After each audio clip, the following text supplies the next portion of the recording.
বানাইতে হবে, নবীজির সাথে মহব্বতের রশি বাঁধতে হবে, কথা ঠিক কিনা? এবার হযরত আলী ডাক দিয়ে ফাতেমা, একটা নাই, আমি ফকিরের দোকান পয়সা দিয়ে দিলাম, দেওয়ার পর ফকির বেচারা চলে গেল। আর বেটারে দোকানদারকে কইলাম 60 টাকার খানা নিব, দোকানদার নিয়ে 6টা টাকা দিয়ে দিছে। আর বাকি 54 টাকা কই পাইবে? হযরত আলী বলছেন, যারে দিছি তার তেনে আদায় করে নিব। বাজারে হযরত আলী দোকানদারের কাছে থাকলে কথা বলবে, এই জন্য জ্ঞানী মানুষ চলে আসলেন।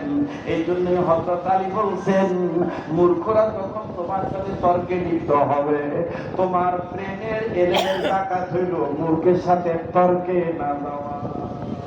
আল্লাহু আকবার। মূর্খের সাথে তর্কে না যাওয়া। হযরত আলী চলে আসছেন, আয়েশা বলতেছেন, আল্লাহ আমি উটের ব্যবসা করব, কিন্তু আমার টাকা নাই। আল্লাহ তোমার ভান্ডারে কোনো কিছুর অভাব নাই, ওই 60টা টাকা কেমনে আইবো আমার কাছে এটা তুমি জানো।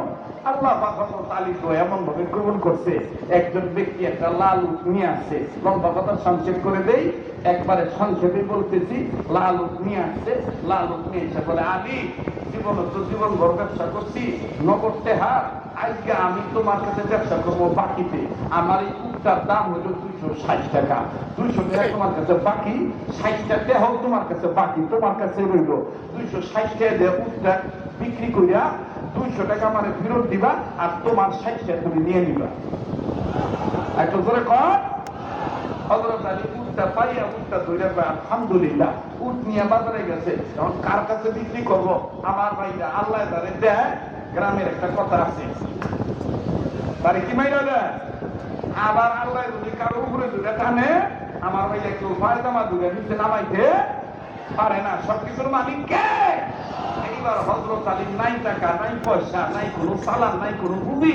হযরত আলী গেছে, যাওয়ার সাথে সাথে উটের বাজারে আর এক ব্যক্তি, উট ক্রয়কৃত যে ব্যক্তি, এই ক্রয় ক্রেতা ব্যক্তি আয়েশা ডাক দেখে, হযরত আলী তোমার উটটা আমার খুব পছন্দ হয়েছে, এই যে 260 টাকা আছে, তুমি 260 টাকা নাও আর উটটা আমারে দাও। হযরত আলী কই, যেহেতু আমি চাই, আলহামদুলিল্লাহ।